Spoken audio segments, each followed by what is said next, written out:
Hello, and welcome to another episode of Architecture for Kids podcast. I'm your host, António Capelão.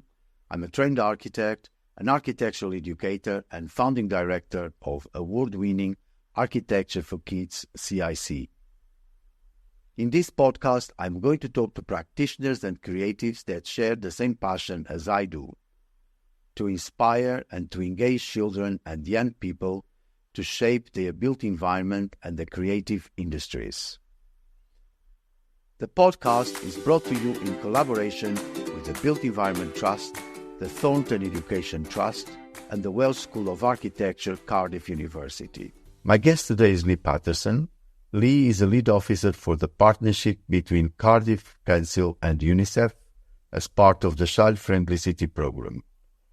He's a social pedagogue with experience of working with children and young people for over 30 years, both in the UK and overseas. He has worked in both formal and non-formal settings, including local government, schools, youth centres, play services, community work, and specialises in embedding children's rights into policy and practice.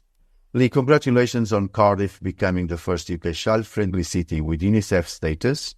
Thank you for coming to talk to me today, and I'm looking forward to our conversation. Thank you very much. It's been a long and exciting journey, and I'm really pleased that UNICEF have recognised Cardiff for all the work it's done since 2018. Hopefully, we'll have lots more UK cities joining the programme and embedding children's rights to the level that Cardiff has. And I'm really pleased that the wider public services, not just local government, are being recognised as part of the assessment. So it's really good news for everybody involved. Lee, one of the questions I asked all my guests to begin with is, what subjects were you good at school, and what subjects did you enjoy most? I liked geography most. Two reasons. The subject was interesting, but the teacher was fantastic. It was inspirational, funny and engaging. And I enjoyed learning about physical geography, human geography. And I never did anything really meaningful after leaving school with geography, which is sometimes the case. Did you ended up as a social pedagogue? How also that tragedy developed? As most things, by accident. I left the country. I grew up in the UK. Had some experiences when I was a teenager of going overseas. And I saw the world is a bigger place than when I immediately grew up. So I ended up spending the summer in Hong Kong when I was 13. And I knew that as soon as I could, I wanted to go and move around the planet a little bit more. So I did that for quite a long time. And then I came back to the UK after a few years, and I decided that I wanted to work with children and young people in some way. I didn't know what I wanted to do, but I know that I wanted to work with children and young people. I was good with them. I was interested in their lives. And so I ended up doing play work, as we call it in the United Kingdom. And so running play schemes and holiday school programs. I ended up running those sort of programs. And then I found that there was youth work. And so then I went to university, and I've got a full-time job. I'm a professional youth and community worker. That meant that I had buildings and keys and responsibility, but I also had some influence and some budget to work with children and young people. And central to what we do in youth work is we've got to listen to children and young people, and we have to put them at the centre of what we do and build our programs of work. So that's how it all started. And that moment where you realised that you wanted to work with children and young people, was there a particular sort of thing that happened? I don't think there was one particular time. However, I do think that over a period of years, I spent more and more time visiting schools overseas in Africa and India and Southeast Asia. I spent more time with organisations and NGOs, volunteered in some camps where people were being resettled. And as a result of that, I just found that it was quite an interesting, worthwhile way to spend your day working and encouraging and educating children to do certain things, get better at certain things, learn new skills, find the way they were in the world, So it was more over a period of time, really, I developed it. Things that I'm interested in talking to you about is this child-friendly city program that you are developing here in Wales. How did that come about? And let's talk about the program as well. I think it's fair to say that a number of years ago, talking about 7-8 years ago, Cardiff had some challenges in some of its service areas. Education and children's services, particularly, were on an improvement journey. And they were looking outwards. Decision makers at the senior level, senior politicians were looking out across the UK and further afield around what other communities and cities were doing as part of their improvement sort of journey. And they come across the programme of work, which was at that stage in a pilot phase. So UNICEF were running a pilot in the UK They'd run a program called Child-Friendly Cities and Communities for 20 years globally, but never in the UK. And as part of this exercise where they were looking outwards, they were interested in the difference it was making in the 5 pilot areas that were chosen in the UK. And at that time, the pilots had just come to a complete stop. They were looking at rolling out the program. And after a period of reflection, the leaders of the city of Cardiff decided that we would be the first city to express an interest to being part of that program. And the program broadly sets out to recognise children's rights and put them at the heart of decision-making in the city. So I can talk a little bit more about that. But that's the overarching aim, improving the lives of children and young people by recognising and prioritising their children's rights. Let's now talk a little bit about that. So in Cardiff, we identified 3 key areas over the last 5 years that we wanted to improve as part of the programme. We know that you can't just change everything and improve everything. It's not realistic. UNICEF challenges the city to make sure that they listen to children and young people directly. They look at the analysis of data. They speak to the adults in the workforce that work with children and young people and identify their priority areas. For us, it was education, health, that's both physical and emotional health, and family services. They were looked at through the lens of being particularly for the most vulnerable children in the city. Some children were doing very well in terms of their family, education and health, but we know there were certain groups of people that really were struggling. And we wanted to make sure that we considered a child's rights approach in improving those services and improving the city as a whole. So we've been working through that for the last 4 years, and we're just coming to the end of that period. And now we're looking at the next 3 years of what those priorities would be. How do you put that into practice? I'll give you some examples. Through health, we were looking at people moving around the city in a much more sustainable way, making sure that they were safe and trained and felt confident to be able to move around either by scooting, cycling, walking. And we know that there's a particular challenge, not just in this community, but across the world. At the beginning and end of a school day, we know that people have to get to one point quite quickly, and it can become quite an intense thing. And if you're in cars, it makes it even worse. So we were trying to encourage people out of their cars, onto public transport, or even better, into healthy modes of transport like scooting, walking. To do that, we've invested heavily in 5 superhighways. Those superhighways won't help everybody get to school, but you might use part of that network to maybe go part of your journey. We invested heavily in training young people and children to be comfortable in using bikes and riding. One of the things that children told us is we'd love to ride, but our parents won't let us because they don't think it's safe. We also did a lot of work in the immediate area around schools. So we know that with a lot of cars moving around, some parents were right. It wasn't the safest environment for children to congregate, particularly en masse. So we now have a series of programs, including cameras outside schools and road closures to make sure that the period of time before and after school is completely car-free, and it makes it far more comfortable for everybody arriving at the school gate. So that's just 1 or 2 examples of what we did in that particular environment. When you identify those aspects that you have been working on, how did you identify them? That's a good question. So UNICEF referred to that period of time as a discovery phase. So through our discovery phase, we're very fortunate in Cardiff that we've got a long history of engaging meaningfully with children and young people in healthy, really creative ways. So we built on that strength, and we spent nearly 8 months running large-scale workshops, activities, listening exercises in communities, in the city centre, bringing large groups of people together. The first thing we did is we asked Cardiff kids, do you think we're child-friendly? Because if we were, then there's no point in moving forwards. They told us that we weren't, and they told us some areas that they wanted to improve. We then took that across the next several months, and we tested that idea, those priorities, those concerns with different groups. And over time, we've got a better understanding of the lived experiences of children in Cardiff. And then we presented some of the data to children and young people. We did a similar parallel process with adult workforce, so people from health, youth justice, education, communities and housing, libraries. And we asked them, do you think we're child-friendly? If not, why not? Where do you think we could have the most impact, particularly for the most vulnerable? And at the end of the 7 months, we brought the children and the adults together, and we asked them to choose. UNICEF referred to a series of badges. They asked you to choose 3 badges. And so the first 2 were easy. Children and adults both chose education and health as a priority area. The third one was a bit of an arm wrestle, a bit of an argument, Antonio. So through a period of a day and refining thinking, we eventually chose family and belonging as the badges referred to. and we've been delivering against those actions. So situational analysis, listening, and working together for 7 months. That's how. Now, I'm curious to know what was the other badges. Yeah, so they have the fourth one was equal and included. So it's dealing with inequality in the city. And interestingly, we've picked that up for this next 3-year period. So we didn't forget about that. We went back and did another discovery. We're in the middle of that period now. But equal and included, which is dealing with inequality, particularly through a lens of youth justice and gender.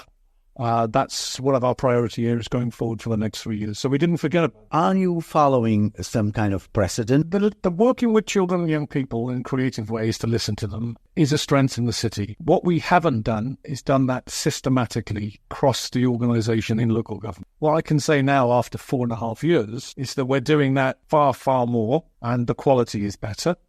And we have a commitment not just to listen to children and young people, but to take action where appropriate, and to tell the children and young people what's happened as a result. So that feedback loop and that whole process of getting better across the organisation is really key.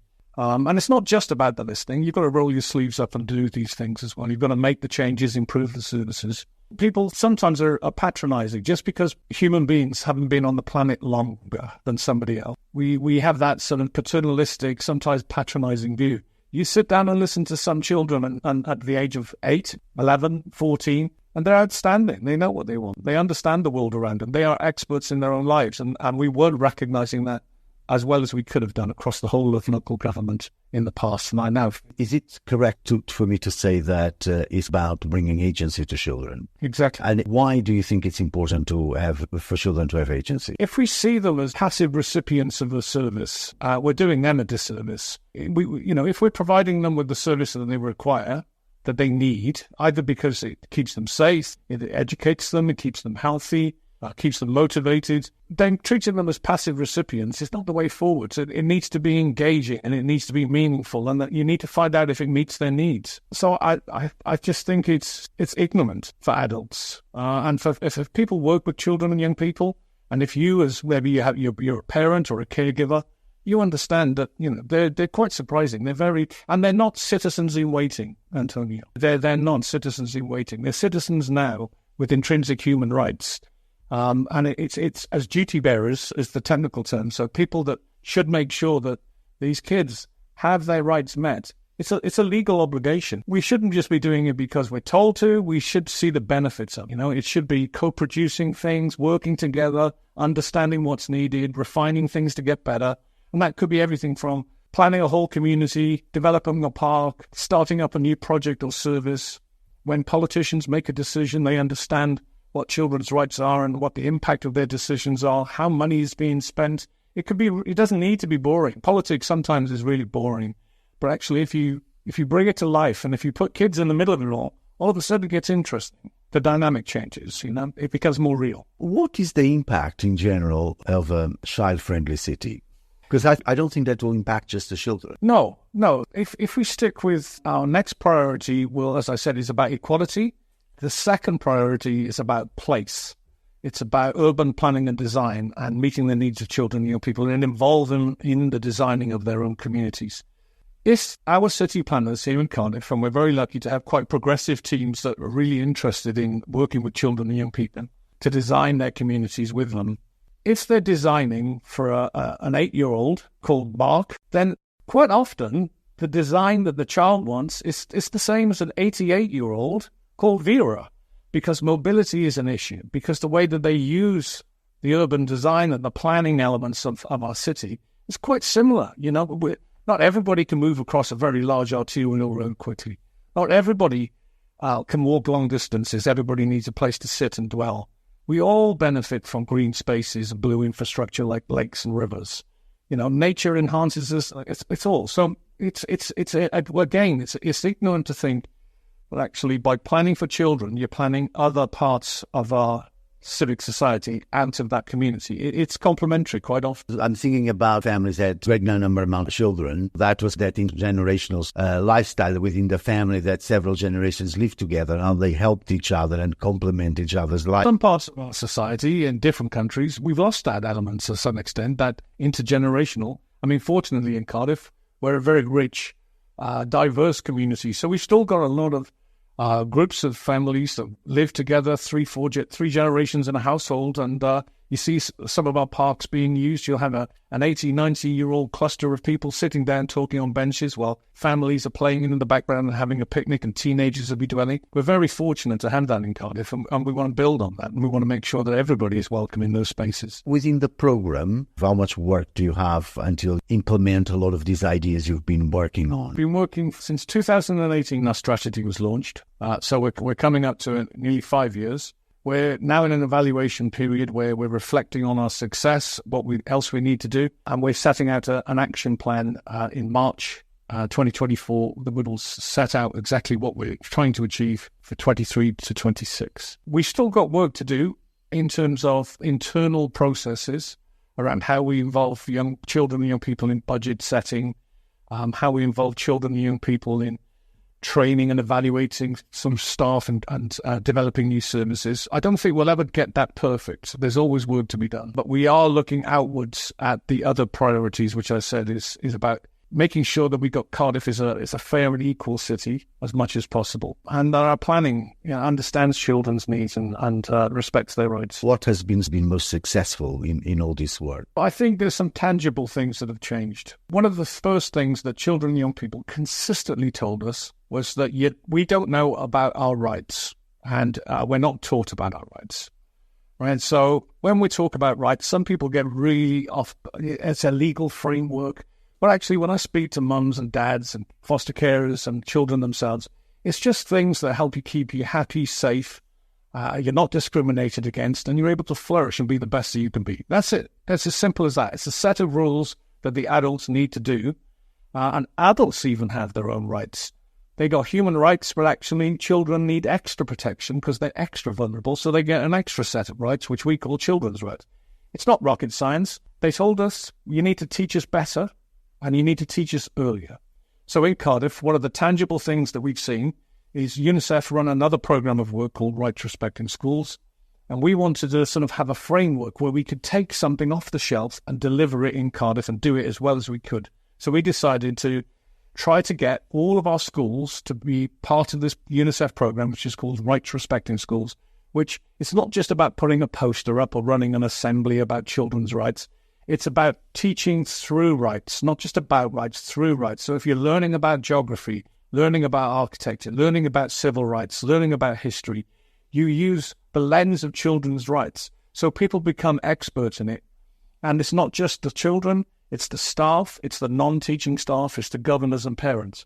And I'm pleased to say we did have 15 schools that were active in that program, and we now have 111 schools. So every day, people are immersed in talking about children's rights, and we started as early as we can because that's what children told us. So in our primary schools, so from 4 upwards. So I think over the period of 4 years, that's a lot of children's rights education. And so I think we've got much more of a group of pupils that are more comfortable, skilled, and confident about what their rights are. And then hopefully they'll be empowered to challenge adults, maybe when they don't understand their rights. And I think that makes a difference throughout their life, not just in school. Part of the role is to go and talk to your parents and caregivers about those sort of issues as well. So that's something quite tangible. The other thing, for example, is Cardiff is a dispersal area. So we're very proud of the fact that we can host people that are coming into the UK for the first time. Now, unfortunately, a few years back, those children, if they're coming with families, weren't entitled to go to a school place while they were being resettled. There was a process. It was quite a technical process. Cardiff used a rights-based argument to say that we were concerned about their safety and their well-being, because what were they doing? If they weren't in school, maybe they were in temporary housing, they weren't engaged in positive activity, were they being exploited? So we used that argument to, first of all, to be able to give them some sort of education in the community.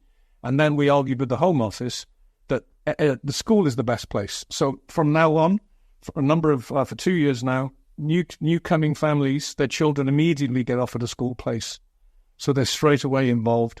And so they're surrounded by professionals. If they've got any concerns, they can raise those concerns. And of course, they're getting educated and socialized in their new home. How do you balance this relationship between the kid to make their own choices, engaging in the conversation with adults? How does that work? Sometimes there are tensions. What we have to do is make sure that we protect the well-being of the children and young people that are engaging in the process. So our duty is to them first and foremost. So that involves making sure that they know what they're getting involved in, understanding that they can withdraw at any time, making sure any information that's given to them is given them to, beforehand, and it's in an accessible format so they can understand it, because we work with quite young children. How young? We definitely work with 8+, but we are challenging ourselves to drop down. We would like to do some work with much younger children. There are examples where organizations are working with under 4s to actually sort of capture their views and shape services. We don't do that very well currently, but we are definitely, it's part of our plan. And so that in that preparation, knowing that you can withdraw at any time and managing their expectations is really an important. So I have a whole team of people that are specialized in doing exactly that, engaging with young people and children, preparing them, preparing the adults, making sure the adults understand. You can't just stand there and do a slide deck of a PowerPoint with 15 slides, because it's not the way to do it to adults, and certainly you can't do that with children. We advise on methods. We make sure it's fun, and that the young people and the children get something out of it. It has to be engaging, has to be fun. They have to understand just by taking part, it's helping the city to be better. And they like it. They understand that it is great, and they feel a sense of value and a sense of belonging. You are a Cardiff kid. You're important because you live in Cardiff. And that in of itself is important enough. Been working with children and young people almost all your adult life. How much have things changed? And when do you think, if there was a shift, if there was one? And why do you think? I think it doesn't go in one direction. I think it ebbs and flows.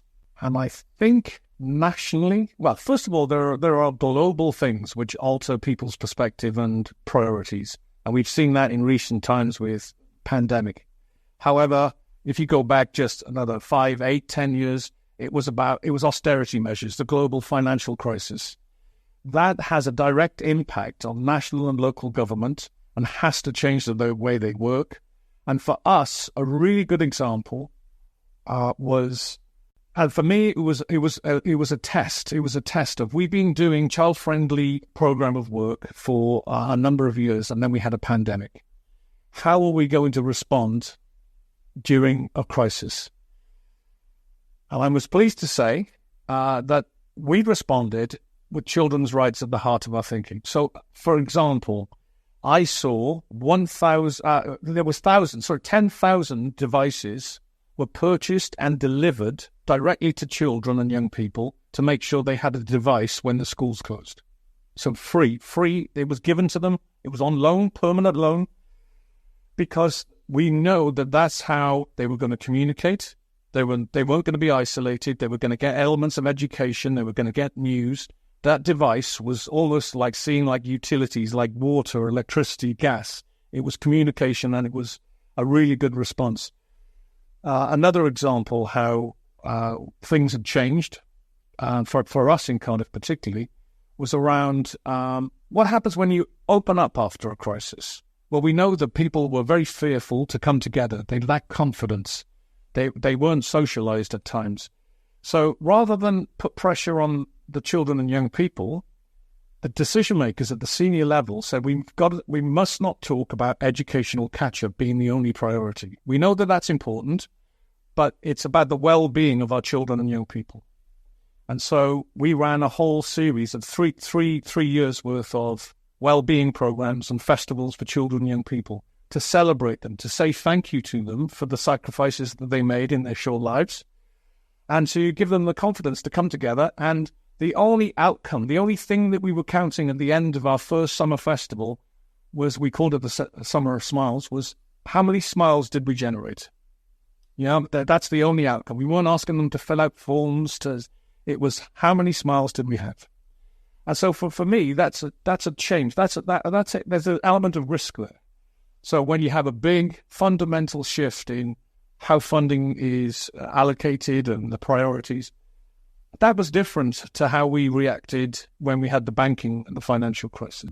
we reprioritized and had another lens to look through because, unfortunately, we were closing services for children and young people. We took away elements of play or youth centres and some leisure centres and libraries and hubs and those sort of things where people spend time. So, yeah, I don't think that there is a seismic moment where everything is shifted and put into one place, and that was the moment. And in fact, I go as far to say is some children and young people in different parts of the UK and wider are still, not being prioritized. Yeah, there really are some poor examples of practice and policy making and people in charge not necessarily. There is a tension. Some people see it. It's like when you say to your children, I don't have a favourite, although some people might have a favourite. I don't have a favourite. I've got enough love to go around. And it's the same. It's the same for a local government. Just because you're prioritising a 5-year-old doesn't mean to say an 85-year-old is going to miss out. You just need to make sure that we sort of work together to make sure that whatever it is we're trying to achieve, it meets the needs of all the individuals. Talked about the need to reach out to other kids that's being forgotten. Is this part of your ambition of the project you're doing here, of this program? It's a good question to ask. So Cardiff did it out of necessity. Cardiff needed to get better at their fundamental core services. But you don't need to wait until you're in crisis or that there's a problem. There's a huge amount of benefits to actually prioritising children and young people. People refer to children and young people as an indicator species, right? Well, what that means to people like me on the street is if our kids are growing up and they're happy and healthy and they've got a good life, wider society will also be healthy. It's an indicator of things are going well. If your children and young people in your society are struggling, falling through the cracks, being exploited, not sort of getting educated or keeping healthy, that's an indictment. That's not a good thing for a community to be reflecting on. So in Wales, I know that the Children's Commission, for example, is really keen, not necessarily to work with UNICEF. You can take children's rights and make them a priority, and make sure that our politicians and the people that run the local councils and all the charities are thinking about children and their rights and their needs. And they've developed a set of guidance. And I think what we're going to see in the next year or so is people becoming more and more comfortable and confident of taking up these toolkits and these guides to give them advice and support. And that maybe they might want to look to someone like Cardiff about their experiences. We certainly haven't got it perfect by any means. But in the UK, I think that we've got devolved. So, for those people that don't necessarily understand, the UK is made up of 4 nations under the banner of the United Kingdom, and they do things differently. England and Scotland, Ireland and Wales have slightly different approaches, different powers. So I think each counterpart's going to have different approaches to make sure it works for them. How much more do you think professions or practitioners in general could do to kind of help you to implement a lot of these ideas and a lot of the program that you're working on, as well as is the curriculum? How does it help with what you are doing? There are 2 really important points that you're asking now. And firstly, you don't need a whole city. It's advantageous if the whole city ecosystem prioritizes children's rights, but we're in the real world, right? If you're in charge of a large organization like a public service such as the health board, you can make massive impact by prioritizing children and young people in your work. If you're a health board, for example, we're very fortunate to have a really strong partner in Cardiff with Cardiff and Vale, a university health board. And what they've done is they've taken children's rights in their context, so they're responsible for things like health services in communities, hospitals, dentists, etc. And they've established a youth health board to help them make good decisions. So they have young people that are trained, that support them make good decisions, help with recruitment, developing new ideas and policies and programs. They've taken children's rights and started to analyse the way that they do business and make improvements to keep children even more safe and listen to their voice and make sure their voice is central. So you can do that organisation by organisation. And in terms of the curriculum, we're very lucky that we've got a Welsh government that prioritised innovation in our curriculum. And a number of years ago, appointed Professor Donaldson to do a review. we're now seeing the new curriculum in Welsh schools being delivered. And I sit actually within education in the local authority. And what that means is that we are now, so half the teachers in our schools are very excited, Antonio. They're very excited because they can deliver education in a way that they probably thought it should have been done. They're innovative. They give us some freedom. There's another half which are a little bit fearful. I think a little bit full of jeopardy. Change is a pressured thing. It's a stressful thing. And so what we would like to do is try to help them. So what we're being expected in terms of education to deliver is an education which is relevant to the real world, which helps the kids develop skills and competencies that is measured in a different way. You know, the fact that you might learn about geography by going out and carrying out mapping exercises and integrating your lessons in the real world. We as a city like to try to provide real world challenges to our schools now. So if we are looking to improve urban planning and design, what we do is we work with teachers, give them the resources, and say, look, teach your pupils around this subject and get their views as part of their learning experience, and then share the views with us, take those views, and then we can actually use them to inform our decision-making and our plans. So the education is actual, real and visceral. So we've got a climate response to the climate emergency. It's called One Planet Cardiff. That is an education priority across all our schools. So our curriculum team have developed a suite of resources so teachers can actually engage the pupils in a real-world challenge that we can use in the coming years in our climate response, for example. Was there a question I should have asked you that I haven't asked you? And what is that question? Are we going to carry on making positive progress, or is there a danger that things will stop or slow up? I think there is a danger that we do that. Recognised as the first UNICEF city in the UK to have this accreditation, there is always a danger you think the work is done. However, I don't think that that's the case because it was about culture change. And we've been working for 5 years to change the hearts and minds and build up the confidence of people making decisions in the city and to see the benefits of it. And I think we're so far down the line now that I think it's in the way that we do business. So I would hope that we continue in the right vein, continuing to make positive change for children. Thank you.